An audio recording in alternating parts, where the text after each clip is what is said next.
question, number 15. This in the model 2019, level 5 and 6. Number 15. A big triangle is divided into equilateral triangles. As in the figure, we have this big triangle divided into small gray triangle is 1 meter. This length is 1 meter, and this also is 1 meter. What is the perimeter of the big triangle?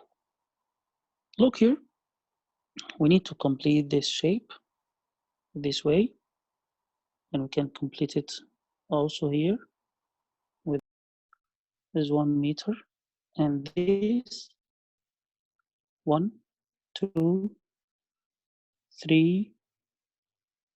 Here we complete it like this one. Here 1, 2, 3, 4, 5, and here also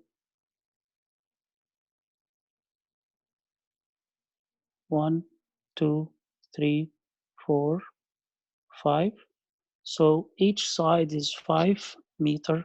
So the perimeter or the total length for the 3 sides will be 15 meters. Thanks.